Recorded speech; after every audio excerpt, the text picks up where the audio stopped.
Hi, welcome back to my 5-part workplace violence prevention video series, which I've created to help businesses, nonprofit organizations, and government agencies to protect your staff, your organization's reputation, and your bottom line by preventing workplace violence. In today's video, the 4th in our series, we'll look at how to prevent workplace violence-related incidents from happening to your staff while they're out in the community. We'll focus on situational awareness techniques that will help them to avoid a potential threat and de-escalation techniques that will help keep a tense situation from escalating into an attack. These techniques are also invaluable for your staff who works in the physical workplace too. Workplace violence doesn't have to happen to your organization.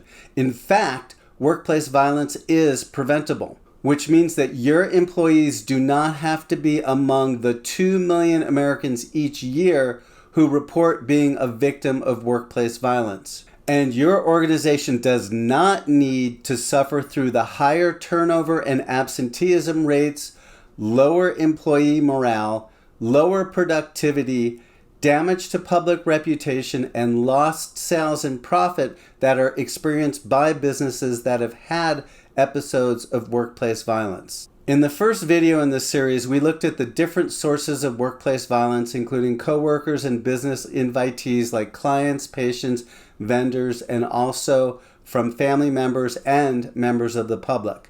We looked at who's at risk from workplace violence, how it can strike at your place of business as well as out in the community, and why women, medical professionals, legal professionals, and even government employees are at a higher risk for workplace violence. And finally, we covered the different approaches to preventing workplace violence, what does and what does not work. In the second video, we covered how to prevent employee and coworker related workplace violence by developing and implementing an effective internal complaint investigation system that inspires confidence in your staff. In the third video, we covered how simple changes to the interior and exterior layout of your workplace and how in adopting some simple internal communication approaches, you can help prevent workplace violence committed by invitees, including patients, clients, customers, vendors, and others. In the final video, we'll cover what your staff can do to protect themselves if situations escalate into a violent attack through taking away an attacker's advantage and then quickly stopping an attack. Hi, I'm Mike Corwin. I spent over 30 years conducting civil and criminal litigation investigations in Los Angeles, California, and Albuquerque, New Mexico. I conducted numerous investigations of workplace violence, including several homicides. For over 10 years, I've taught my approach to workplace violence prevention to hundreds of people working for private businesses, nonprofit organizations, and government agencies, including the staff of a United States Senator. And if you'd like to learn more about workplace violence prevention and how to get started today keeping your business and staff safer, check out my free workplace violence prevention checklist. It's chock full of actionable information you can use today. There's a link to download it in the description below. And if you have missed any of the prior videos in this series, you can also find a link to them in the description below. Now, let's dig in. The most important thing that you can help your staff to keep safe when they're working out in the community is to make sure that they practice good situational awareness. Now, why is situational awareness so important to safety? It's because it's the only thing that completely and totally allows you to avoid engaging with a potential attacker. All of the other approaches that you can learn and that your staff should learn do require some form of engagement. But by implementing good situational awareness, your staff can actually avoid engaging with people who are dangerous to them. How I developed the understanding of how significant it is in personal safety. When I was a fledgling PI back in the late 1980s, and because of the large number of reports we had to write, I decided to take a writing class because I was really not that good at writing. So it was a night class taught at Santa Monica High School. And on break, by the way, I am not a night person at all. So on break, I really needed a cup of coffee.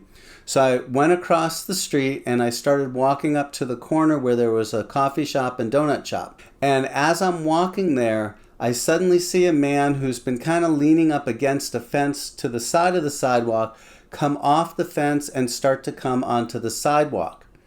Now, it just so happened this guy was standing right near a street light, and because of that street light, I saw a flash of what was clearly metal in his hand. And realizing this was not a good situation, I decided I needed to do something to keep myself safe. Now, why the situational awareness worked in this situation, and we'll get to what I figured out how to do, was because I had enough distance from him, and at the time that I saw that flash of light, and that at the time that I became aware of him moving off the fence to the sidewalk, that I was able to create a plan.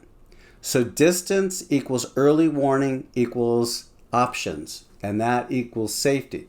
So what I decided to do was realize that he'd need me to stop in order to rob me, and it was pretty clear that was what his intention was going to be. I decided to keep going and not stop no matter what. Now, I couldn't double back across the street. There was just too much traffic. So as I'm going through, he actually said to me, "Hey, do you know what time it is?" That's a pretty good way to get somebody to stop, because most people have to stop, look down at their watch, and then tell them what time.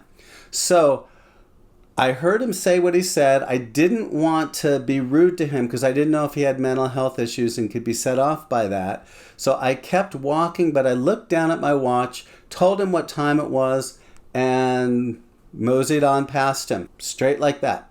Within about 20 feet or so, I looked back and I could tell by his body language that he was really pretty dumbfounded. What we really want to take away from this story is that the earlier you become aware of a potential situation, the more options you have to completely and totally avoid engaging. And that's what we're after for your employees. Where does situational awareness really come into play? It's obviously if your staff goes into anyone's homes to work with them, if they go into anyone's businesses to work with them, but also in parking lots and parking garages, and simply when you're out on the street. All of these places are times when you really need to focus on your situational awareness. What's really good about situational awareness is it's a fairly straightforward process to learn. All you have to do is look around your environment and describe to yourself what you are seeing. So for example, you could be going from your parking lot to the front door of your office, and you can say to yourselves, I can see a sidewalk. To the right of the sidewalk, there's some shrubs. To the left of the sidewalk are some parked cars. And there's two people that I can see sitting in the second parked car that I'm going to pass. It sounds like a lot, but it's actually really easy to do. The key is to keep doing it over and over again until your brain automatically does the same process where it recognizes what's in the environment and it reports it so that you have the ability to react and respond to it. Now, if you want to have a little bit of fun with it, if you think you're really good at situational awareness, is to take out your phone and videotape what you are watching as you describe it. And then go ahead and play that video. And you'll be surprised at how many things you actually miss. A key component of situational awareness is that we have to change our mindset from ways in to a place to our ways out, or an exit strategy. And here's why this is so important. When you see something that is possibly unfolding, in order to avoid it, you need to get away from it. So we need to be thinking about a way out. And typically, think about when you're in a parking garage and you're walking to the door, whether it's to a shopping mall or whether it's at your workspace, you're focused on your destination. But the destination in the end may actually even pin you in or trap you. So what you really need to think about is, what are your ways out if something happens? So for example, if you're in a parking lot and you're walking on the sidewalk and there are those parked cars all along the sidewalk, you lose exit points, and particularly if there are shrubs on the other side of the sidewalk. Where are you going to go? But if you walk down the middle of the driving lane in the parking lot, true, you'll have to move out of the way when cars come, and you should always move to the driver's side because it makes it much more difficult for a driver to stop the car and then hop out than it does for the driver to stop the car and a passenger jump out on the passenger side. But by walking down the center of the driving lane, you can see either side. You create options of places where you can go to because you're not being boxed in. And in addition to that, you have the ability to even just create space. So let's say there is somebody hiding at one of those parked cars. As you walk, you can create a little bit of distance from that, which gives you enough time to react. The second most important thing for you to teach your staff that works out in the field are de-escalation techniques. And by the way, these also will work in your physical premises if somebody starts to get really agitated or a really tense situation develops. But de-escalation skills help you to keep something from escalating from a tense situation into a dangerous situation. And obviously you have some engaging with that person. There's no way around it. But our goal here is to keep it from becoming an attack. One of the single most important things when it comes to de-escalation is what they call reflective listening. By reflective listening, what I mean is you listen to what a person says, paraphrase it back to them, and then say something like, have I got that? Am I understanding what you're saying? Something along those lines. And here's why that's so important. Number one, most people just want to be heard. And by paraphrasing back to them what they said, you are really showing that you're hearing what they say.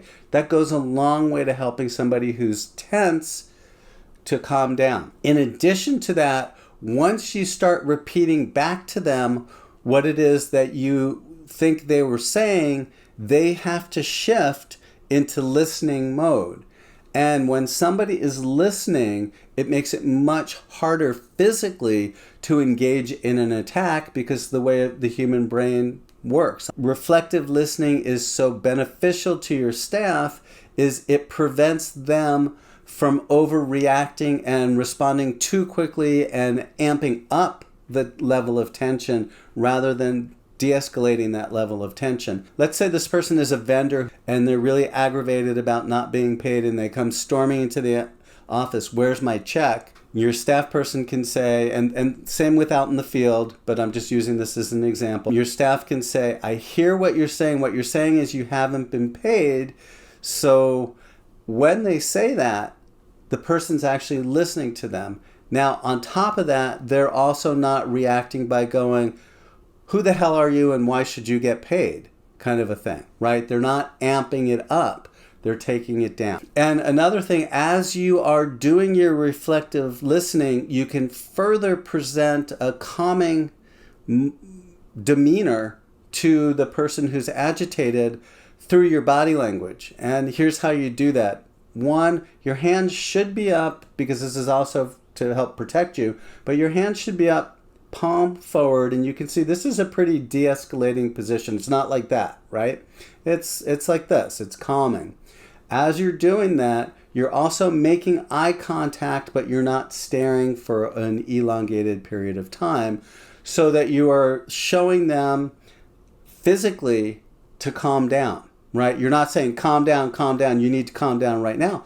You're saying, hey, listen, if what I hear what you're saying is this, it's really beneficial to take a few deep breaths when you get into a tense situation. 3 deep breaths helps to calm you. And the more calm you are, the easier time you're going to have to be able to talk, to chat, to think kind of outside the box if need be, to be able to get the situation calmed down. One other thing that you need to be aware of is not every situation will you be able to calm the situation down through de-escalation? So you need to be able to read an aggressive person, an angry person's body language, and get a sense of whether you can de-escalate a situation or whether you need to do something else, either get out of there right now or think about girding for attack. If a person is what I call coiling, where their body is tensing and you can physically see tensing, whether they're clenching their hands, their shoulders are rising, you have to be aware of the fact that this person is getting ready to strike. At that point, you're probably not going to be able to de-escalate, but you should still try, but you should definitely have your hands up. If the person who's agitated or angry is closing distance, even if it's just inch by inch, the closer they move into you, the more of an indication that they're preparing to attack. And then one last clue in terms of whether an attack is going to happen or you have the ability to de-escalate is eye contact. If somebody makes brief eye contact, maybe even looks away or looks down, you're doing okay. You have a chance to de-escalate. If you'd like to learn more about workplace violence prevention and how you can get started today keeping your business and your staff safer, check out my free workplace violence prevention checklist. There's a link to it in the description below. And if you missed any of the prior videos, you can find a link to those in the description below as well.